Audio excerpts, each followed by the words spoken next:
Olá, pessoal, sejam bem-vindos a mais um episódio do nosso podcast Ponto Saúde. Eu sou Bruna, host e sócia desse podcast, e é um prazer estar com vocês em mais um episódio. Hoje a gente vai falar sobre um tema que pode gerar muito medo em tantos pacientes quanto também profissionais da área de odontologia, sobre pacientes em uso de anticoagulação. Quando fazer procedimentos odontológicos, como abordar esse paciente, né, e como proceder com esses pacientes que cada vez mais pessoas têm que fazer uso dessa medicação.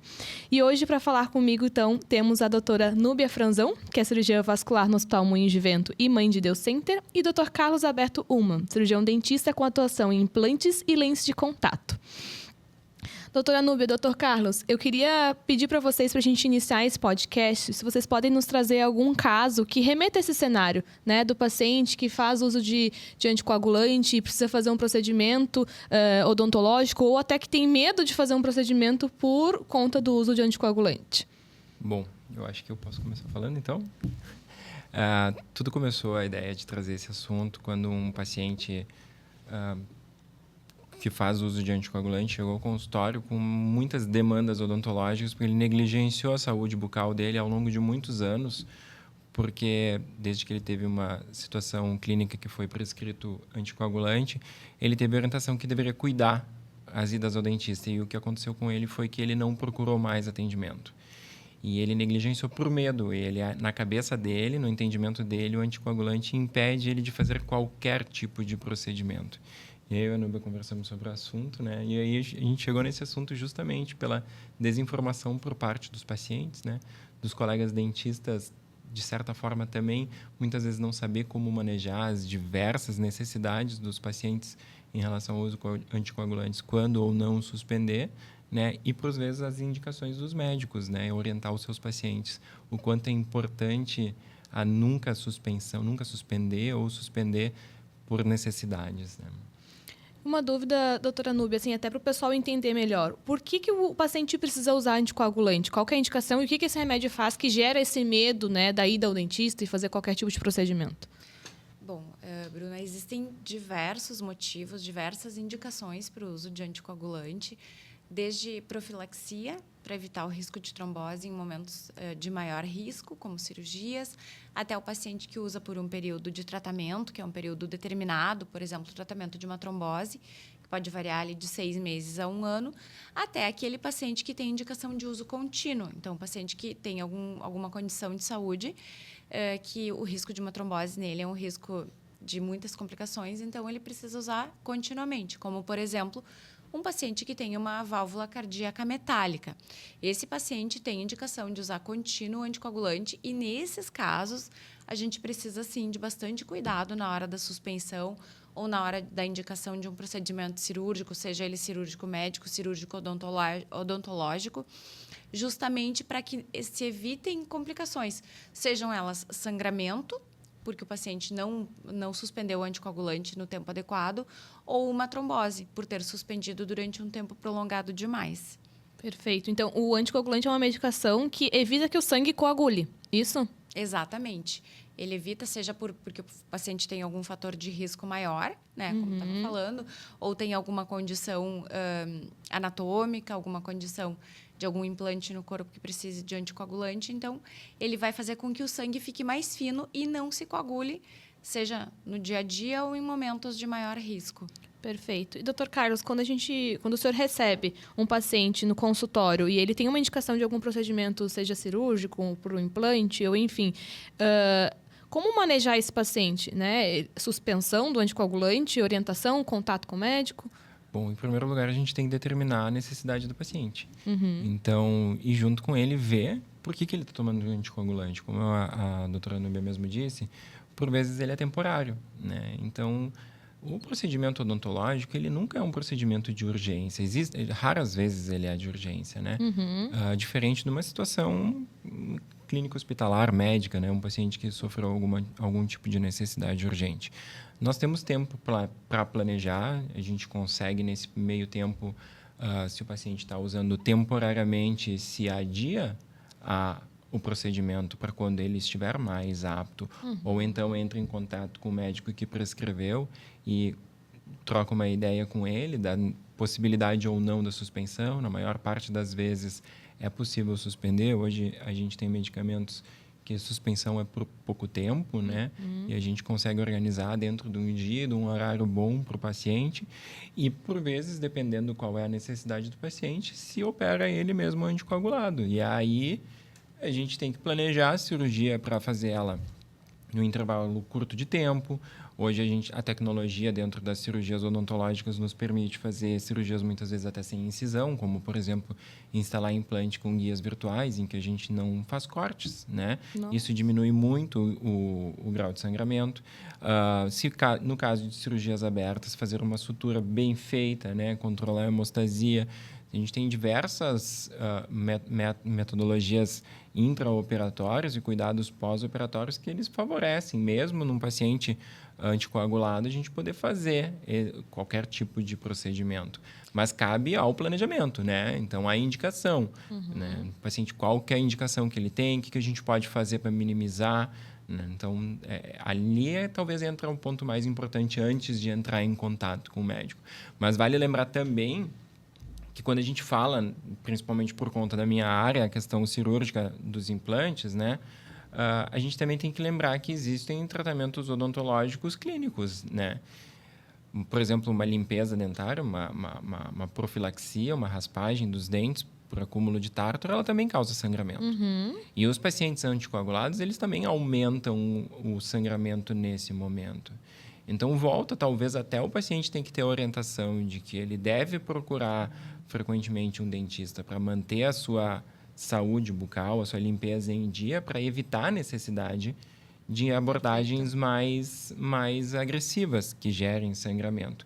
Mas uma própria limpeza, ela também vai aumentar o sangramento. Sim. Então, nunca negligenciar o cuidado, talvez até aumentar a frequência dos cuidados, né? Eu queria fazer um parênteses aqui, na verdade, fazer uma pergunta também para o Dr. Carlos.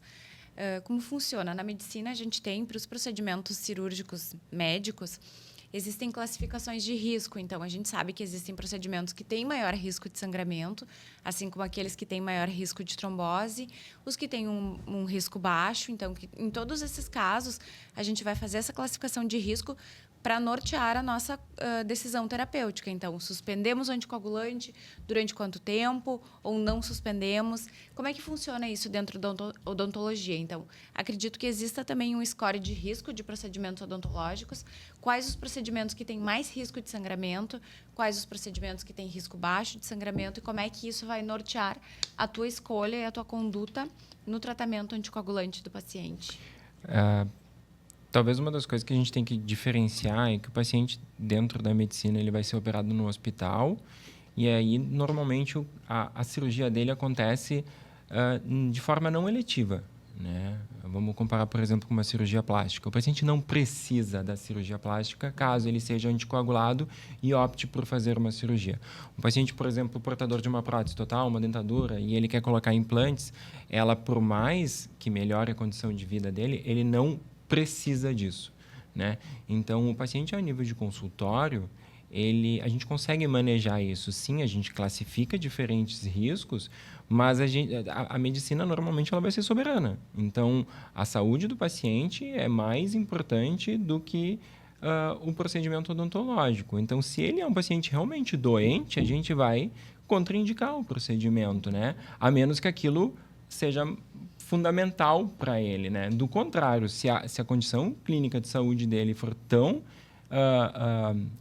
severa de que mexer nessa medicação seja um risco, talvez o procedimento odontológico seja contraindicado. Se maneja, se melhora o que ele tem de formas não cirúrgicas, né? Então, ou quando o paciente, por exemplo, já coloquei implantes em paciente anticoagulado que o médico com prótese cardíaca metálica, que o cardiologista pediu que eu não suspendesse a medicação e ele, além de dizer que não deve suspender a medicação, ele disse, mas tu deve fazer o procedimento. Ela precisa disso, vai ser bom para ela tirar uma dentadura e colocar implantes porque ela vai comer melhor. A saúde dela vai melhorar porque a alimentação dela vai ser melhor com implantes e isso vai aumentar a longevidade dela tanto quanto o procedimento cardíaco dela também deu a vida para ela, né? Devolveu, no caso, manteve a longevidade. Então, tem que avaliar isso. E sim, é possível operar o paciente anticoagulado, mesmo numa situação de risco. Ótimo.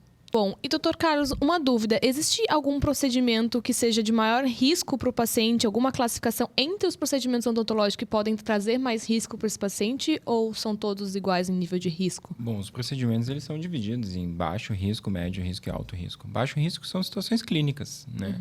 Anestesia convencional, uma limpeza, uma restauração. Isso não interfere em absolutamente nada, né? Médio risco, talvez uma raspagem um pouco mais agressiva dos dentes, uma limpeza, um paciente com doença periodontal ou talvez uma extração pequena. Então, a gente avalia com um pouco de cuidado e maneja de outras formas o sangramento. E as cirurgias de maior risco, né, os procedimentos de maior risco, que seriam aí extrações múltiplas, ou seja, tirar mais do que um dente ao mesmo tempo, né, cirurgias de enxerto ósseo, cirurgias de implantes múltiplos, vai colocar 2, 3, 4 implantes. Então, são cirurgias com cortes maiores. Então, entram num grau de risco maior. E aí, sim, é importante uma comunicação com o médico para alinhar com ele a suspensão ou não, a troca, às vezes, a doutora Nubia pode falar, a substituição do medicamento por outro, né, o tempo que ele pode suspender o medicamento ou dar continuidade ao planejamento mesmo com o paciente em uso da medicação.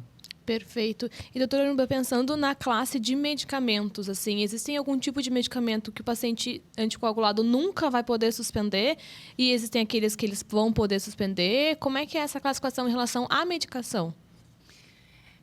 Vamos lá. Então, existe como se uma crença popular, né, de que alguns medicamentos não podem ser suspensos de forma alguma, ou então que eles precisam ser suspensos a todo custo. Então, por exemplo, existem os anticoagulantes. Então, o anticoagulante, o mais antigo que se conhece, acho que dentro da medicina, a heparina, seja ela a não fracionada, quanto a heparina de baixo peso molecular. Existem os antagonistas da vitamina K, que são os mais antigos, anticoagulantes mais antigos, que são a varfarina e todos os outros derivados da vitamina K.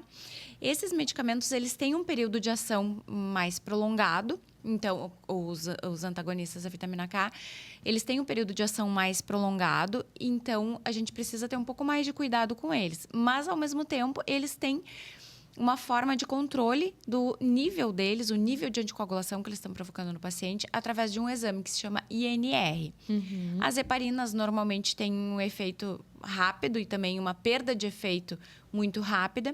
E hoje em dia o que a gente chama de NOACs, ou mais atualmente ainda os DOACs, que são os anticoagulantes diretos, esses anticoagulantes têm um período de ação mais curto também, o que facilita o nosso manejo nos procedimentos cirúrgicos.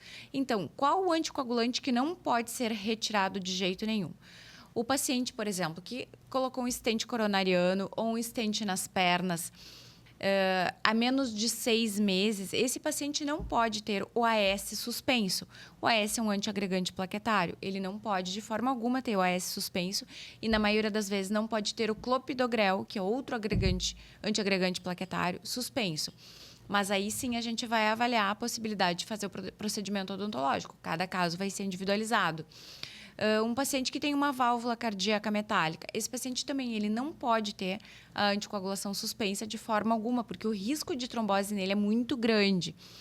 O paciente que tem uma fibrilação ou alguma outra arritmia com grande risco trombogênico, geralmente associada à insuficiência cardíaca, esse paciente não pode ter um anticoagulante suspenso de forma alguma. O que se faz nesses casos?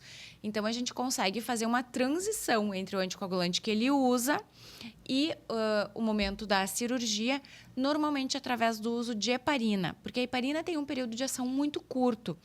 A heparina, tanto a não fracionada quanto a de baixo peso molecular, tem um período de ação curto. A não fracionada, que é usada exclusivamente em ambiente hospitalar, mais curto ainda. Então, a gente consegue fazer essa ponte.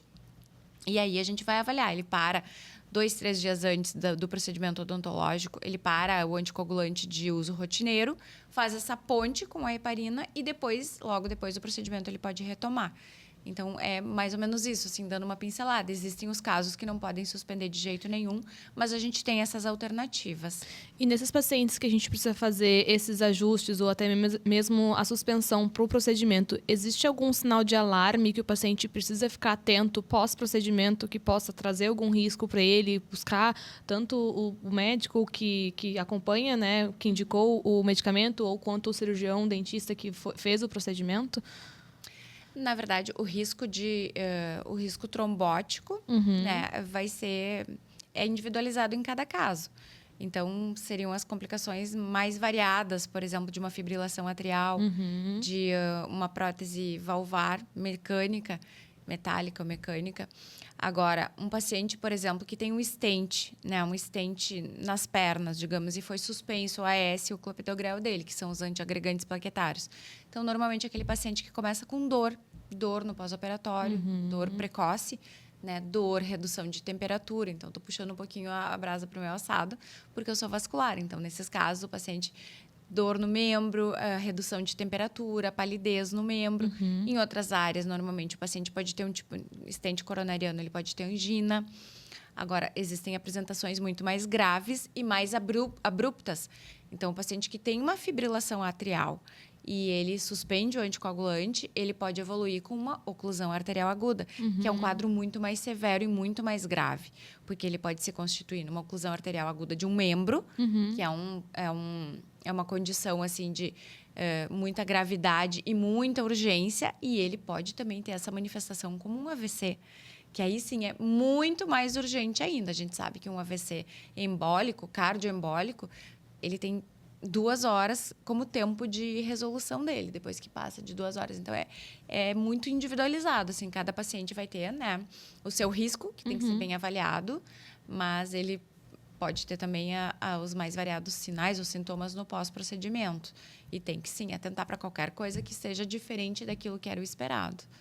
Eu acho que isso nos mostra a importância de uma comunicação muito bem efetiva entre profissionais, né, entre equipe e entre paciente também, né?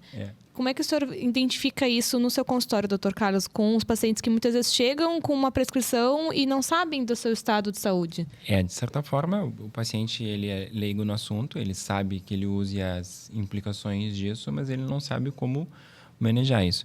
Depois da explicação da doutora Núbia, a gente viu a importância que os anticoagulantes têm em algumas situações clínicas. E eu trago do ponto de vista odontológico, como muitos dentistas têm medo de abordar, de intervir. Não é nosso papel intervir, né? Aí eu trago justamente a situação que eu falei antes, de que o paciente... Nós não necessitamos que o paciente pare o anticoagulante em todos os casos. Sempre que ele pode parar, muito melhor. Um campo cirúrgico de um paciente anticoagulado, ele tem muito sangramento, é mais difícil eu operar. O paciente vai ter muito hematoma, tem uma fragilidade capilar vascular periférica muito grande. Então, o paciente que está anticoagulado, ele tem que saber que depois da cirurgia ele vai ter hematoma muito significativo, mas para a saúde dele é mais importante ele sangrar e ficar roxo do que parar o anticoagulante, né? Quando o procedimento odontológico se faz fundamental. Por isso que eu disse lá no início. Vamos primeiro avaliar qual é a necessidade do paciente. Perfeito. Né? Se é um procedimento eletivo, a gente espera o melhor momento, né? Por exemplo, a gestação, uma paciente gestante, né? Ela fica seu período de gestação, se exclui alguns tipos de procedimentos, né? Não que eles não possam ser feitos, eles podem ser feitos, mas se não há necessidade, se adia para o pós-gestação. Então, quando o paciente está num caso desses recente de um evento vascular, a gente pode aguardar o período solicitado pelo médico. Ele não tem aquela obrigação de atentar logo a isso. E como eu gosto de dizer para os pacientes, aqueles que chegam com muito medo, eu digo, ok, está tudo certo, mas tu não tem medo de te cortar na cozinha? Sim.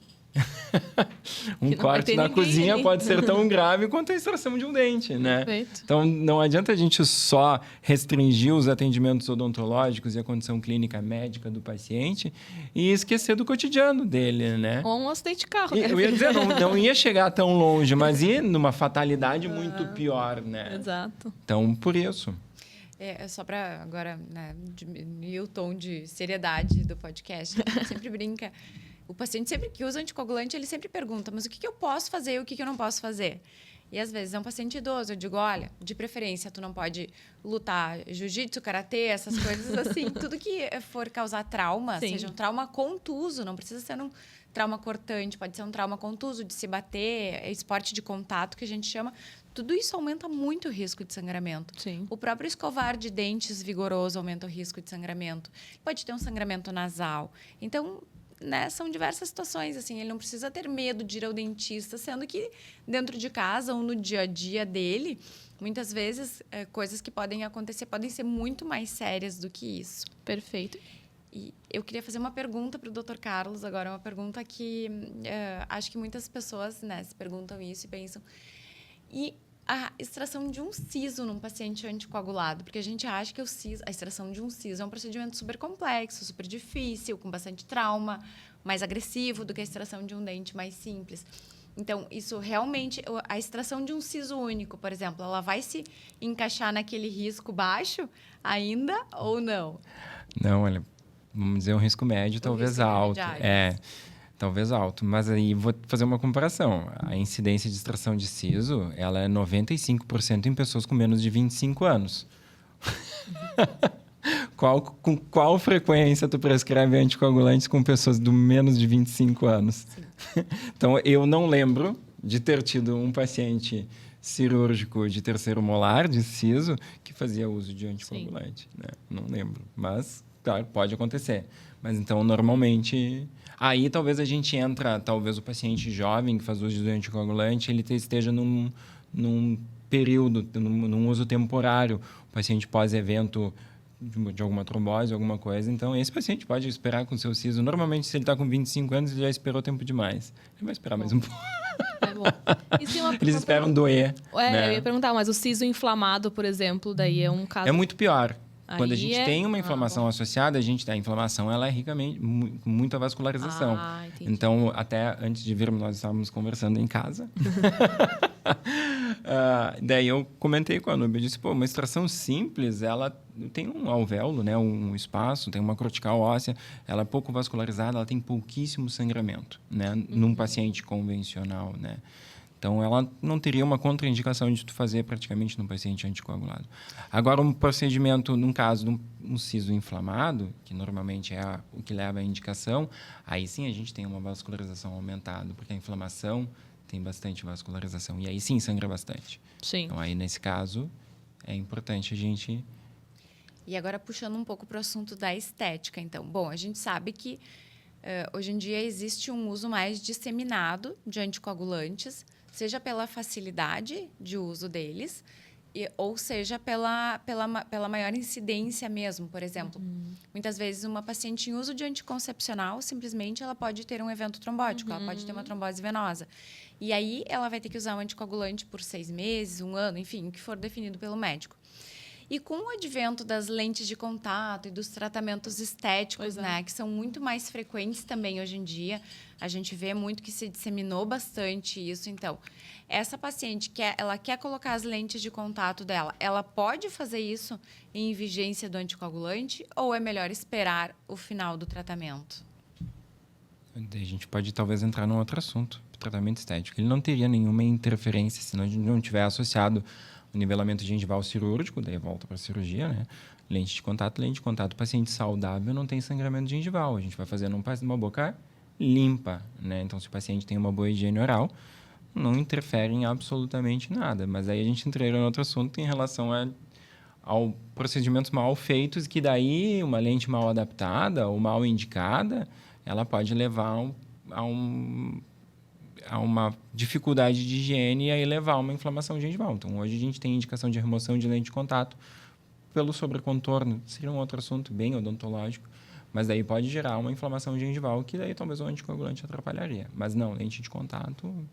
E mesmo que tenha diferenciação entre as lentes, e é uma pergunta bem leiga, assim, porque existem diferentes tipos de lentes e lentes que desgastam mais e desgastam menos o dente. Ah, isso é meio polêmico. A gente vai gravar outro podcast sobre isso.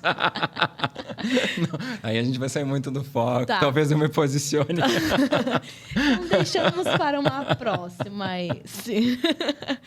Doutora Núbia, e te perguntando em relação aos suplementos naturais, existem alguns tipos de suplementos que podem trazer um maior potencial de sangramento, né? Que algumas pessoas, inclusive, podem usar, não saber, e aí vão para um procedimento e sangram mais do que deveriam. Eles têm alguma relação? Quais são esses suplementos? O que eles fazem?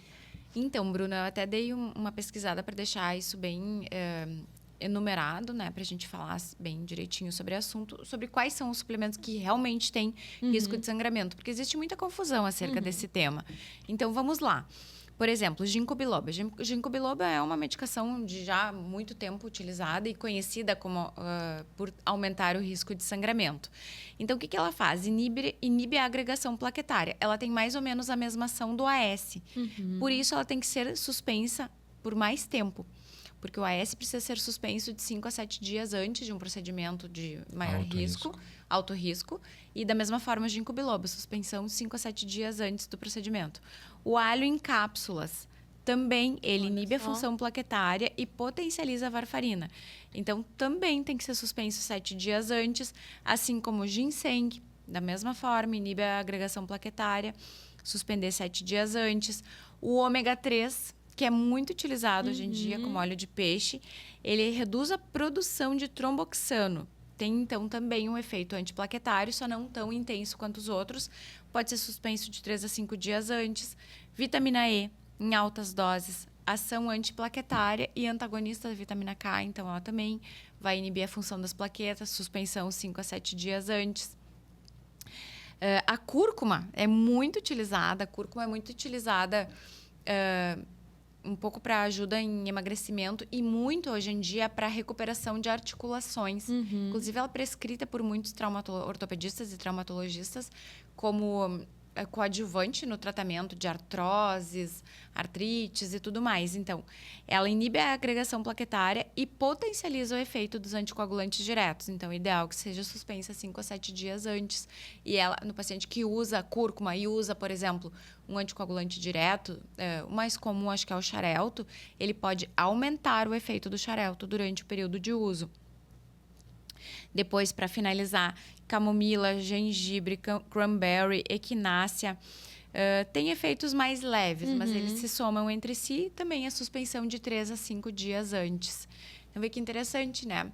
São, muitas vezes o paciente que vem consultar, ele acaba nem se dando conta de falar sobre a suplementação. E a gente sabe que isso pode acontecer. Pode, sim. Aí, depois no pós-operatório, se vê até no pós-operatório de cirurgia vascular. O que aconteceu? Tá com mais hematomas do que o esperado. Teve um sangramento no pós-operatório de varizes, o que não é comum. Então, o que ele pode estar usando? Não está usando nada, não usa nenhuma medicação, paciente saudável, mas usa suplementação. Então, isso pode ser a causa do sangramento maior. Mas vale lembrar que como essa suplementação normalmente não foi prescrita, não existe nenhuma contraindicação da gente suspender por conta. Sim. Né? Não foi prescrito, o paciente toma muitas vezes por conta. Sim. Né? Então, cabe sim a perguntar sempre o que além de medicamentos tu usa de forma contínua, sugerir que o paciente suspenda. Perfeito.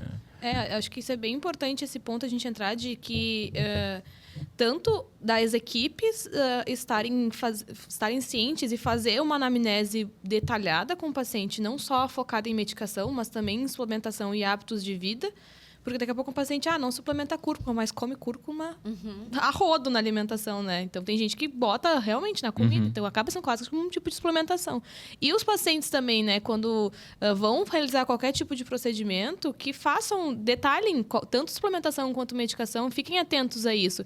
Porque vai se deparar com algum médico, algum dentista, algum profissional da saúde que não vai fazer essa pergunta e isso vai ser essencial para o seu no seu tratamento.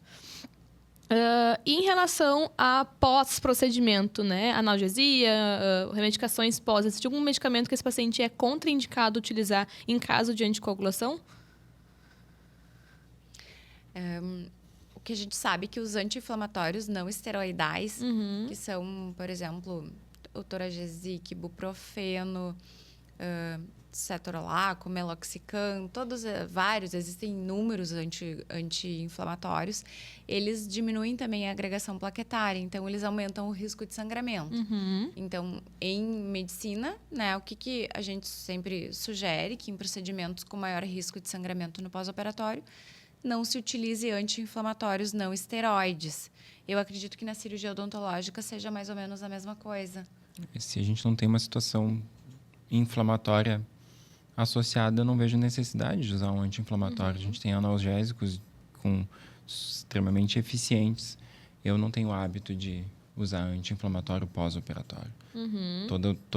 Todo tipo de dor do paciente, ela é modulada com analgésicos. Que não vão ter interação, não vai ter nenhuma preocupação. E vão ser... Se o procedimento foi bem feito, bem indicado, né, e o paciente tiver os cuidados adequados, ou seja, se planeja e executa e o paciente cumpre com um combinado, um analgésico, muitas vezes, por pouco tempo é suficiente. Né? O paciente que tem dor pós-operatória, algo aconteceu. Ou durante o procedimento, ou nos cuidados pós-operatórios. Perfeito. Bom, acho que a gente conseguiu elaborar bastante. Tem alguma outra coisa que vocês queiram falar? Sim, eu vou trazer um assunto que eu e a Núbia já trouxemos. Nós, casados, né? Então, esse assunto muitas vezes vem... Assunto de jantar. Desde que eu e ela estamos juntos, então, toda vez que eu tinha um paciente anticoagulado, eu sempre compartilhei com ela. E uma das coisas que eu aprendi, depois aprendi no convívio com ela, muito sobre a cirurgia vascular e os medicamentos e tudo mais, eu, como curioso, passei a perguntar para os pacientes. O paciente, quando me fala, eu tomo tal medicamento, eu digo, por que tu toma? Né? O que tu teve que tu toma?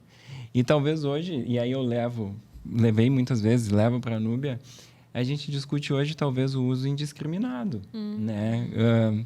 Paciente anticoagulado sem necessidade, né? Ou assim, que talvez pudesse ser algo mais simples, medicamentos menos agressivos, ou até às vezes mais em conta, né? Às vezes pacientes usando medicamentos ultra específicos para casos esporádicos. Então, lógico, né? O paciente precisa passar por uma avaliação médica, mas muitas vezes a gente conversou sobre a contraindicação, não, a não indicação. Sim. Né? Algo que talvez devesse ser temporário, o paciente, né? Manteve, E às vezes, né?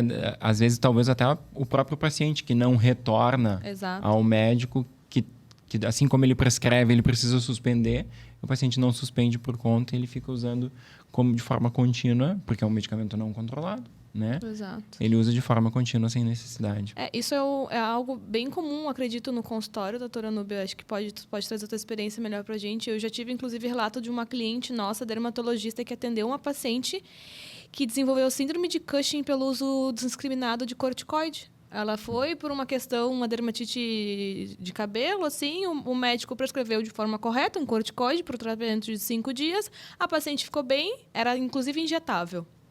Era uma injeção.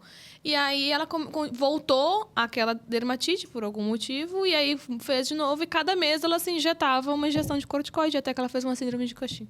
Então, qual que é a repercussão disso, dessa automedicação dos pacientes anticoagulantes, né, para a sua saúde no geral? Deve ser algo bem grave, né? Assim, os anticoagulantes diretos, então, que são os mais utilizados pela facilidade de uso, a gente não vê grandes efeitos adversos. O que se vê, sim, muito é o uso off-label, que a gente chama em medicina. O uso off-label é aquele uso que não tem evidência de que funcione. Então, por exemplo, uma coisa que a gente vê muito hoje em dia, com muita frequência, paciente jovem que faz uma viagem de avião. Ele não tem indicação nenhuma de usar anticoagulante, ele não precisa. Ele pode se levantar no meio do voo, caminhar, ele tem baixo risco de trombose, mas ainda assim ele usa. E aí, o que ele usa? Bom, nesses casos, se a gente realmente quer diminuir o risco de uma trombose durante um voo de avião, o correto é a gente usar um anticoagulante injetável. Então, ninguém quer fazer um anticoagulante injetável. Sim. Todo mundo quer tomar um comprimidinho mágico. Então, a pessoa que não tem indicação de usar anticoagulante ainda usa o anticoagulante que não está nem indicado para isso. Então, sim, a gente vê isso. É muito comum. tenho no consultório muita gente que me pergunta, tem indicação de usar? Posso usar tal medicamento? Eu digo, tu não precisa. Tu não tem necessidade. Claro que a gente não quer que um avião caia, ou enfim, uma viagem mais longa de carro, a gente não quer que nada aconteça. Mas se alguma coisa acontece, o paciente tem que lembrar que ele está anticoagulado, né? Se ele tiver um trauma, qualquer coisa que acontecer numa viagem, se a gente, sei lá, no aeroporto, sai correndo para não perder o voo, cai e se machuca, pode ter um sangramento maior. Então, hoje em dia, os riscos dos anticoagulantes, assim, de forma isolada, são baixos. São pequenos, o que disseminou o uso deles. Mas é mais é uma tarefa nossa, né? Educar o nosso paciente, educar a população de que não é necessário, que tem que ser bem avaliado. Quando que a gente usa? Precisa disso? Vai realmente fazer o efeito? Como usar um anticoagulante via oral, ele não vai fazer o efeito que precisaria fazer. Uma pessoa que tem indicação de usar anticoagulante antes de uma viagem longa, ela tem indicação de usar um injetável. A gente não prescreve um anticoagulante por via oral, a gente prescreve um injetável. Então, é o que mais se vê, pouco efeito adverso, que bom, graças, né? Sim, que mas que gera muita coisa, mas que não seria necessário. Sim, perfeito. Queria ver com vocês se tem algum recado que vocês queriam deixar para a população, no geral, em relação a esse tema, né?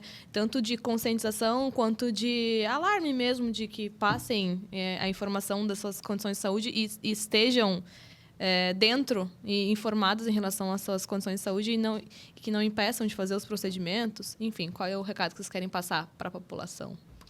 Eu vou deixar o Dr. Carlos finalizar, mas então o que eu, conversando com ele, estudando sobre o assunto, o que eu vejo, então, que poderia ficar como para nos orientar, né? Como é que a gente faria, como é que a gente pode manejar o paciente em uso de anticoagulante que precisa de um tratamento odontológico?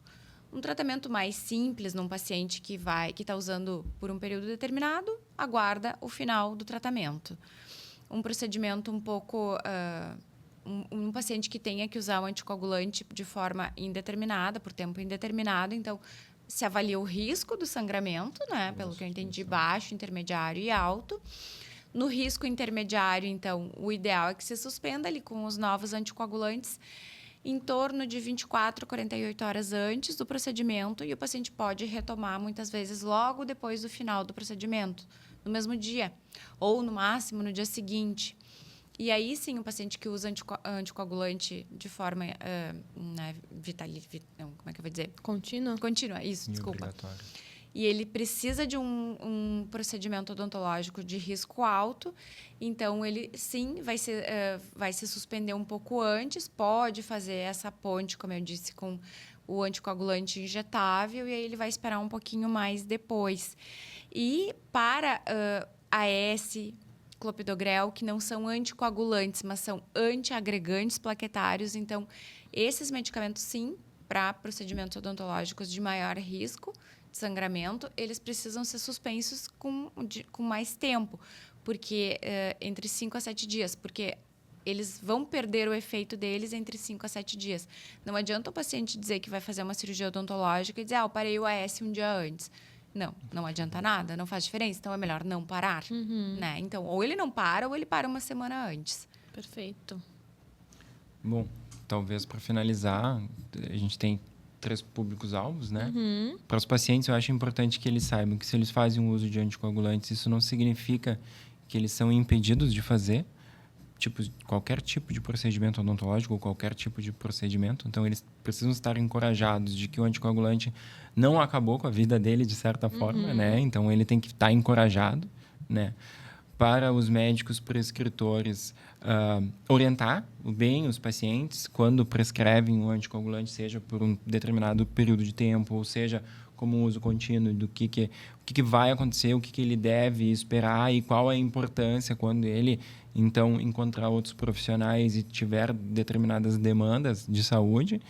E para os dentistas de que não tem que ter medo, né? Eu vejo, talvez, eu como dentista, vejo que a maior parte dos dentistas tem medo do paciente anticoagulado. Mais que o paciente. E do tipo assim, ele é anticoagulado, procura outro. Sim. Sim. Ou, tem que ver com o teu médico. Não, é importante que a gente tenha conhecimento sobre, né, a parte de saúde do paciente, saúde clínica dele, entenda por que ele está sendo anticoagulado.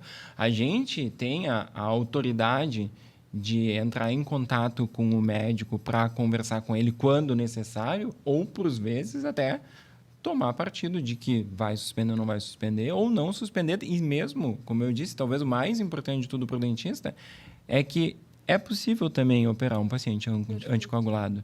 Se mexer na medicação aumenta o risco, não vamos interferir no risco de vida se a intercorrência maior é um sangramento prolongado ou um sangramento maior, né? E planejar de forma correta, minimamente invasiva, os procedimentos que a gente for fazer. Hoje a tecnologia, ela evolui cada vez mais, principalmente com a odontologia digital. Então, a gente faz um planejamento cirúrgico virtual e executa uma cirurgia com cortes muito pequenos, ou por vezes sem cortes. Não que isso não vá causar sangramento, mas causa um sangramento muito menor. Muito menor, né? Perfeito. Bom, e agora para finalizar, eu queria que vocês vendessem o peixe de vocês, onde é que o pessoal pode encontrar vocês nas redes sociais para acompanhar um pouco mais sobre tanto cirurgia vascular quanto cirurgia odontológica. Então, eu sou médica do Hospital Moinhos de Vento, opero também no Hospital Mãe de Deus Center. Meu consultório fica no Iguatemi Corporate. Meu Instagram é @nubiafranzonvascular. Lá eu falo bastante sobre assuntos de cirurgia vascular, principalmente cirurgia vascular estética. Então, quem quiser atualizações, saber mais a respeito, me acompanha, pode me acompanhar, pode me chamar, pode fazer perguntas, fico à disposição. Bom, eu sou implantodontista e protesista. Meu Instagram pessoal, @odonto.human, meu sobrenome, e o meu Instagram profissional da clínica da empresa é Human Odontologia. Lá tem conteúdo tanto para o paciente quanto para colegas dentistas, conteúdo informativo.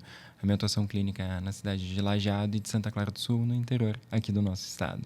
Show de bola. Então, agradeço a presença de vocês nesse episódio, que é um tema tão específico, mas tão necessário, né? Que muita gente, inclusive, vivencia isso no dia a dia e pode levar, inclusive, uma negligência odontológica, né?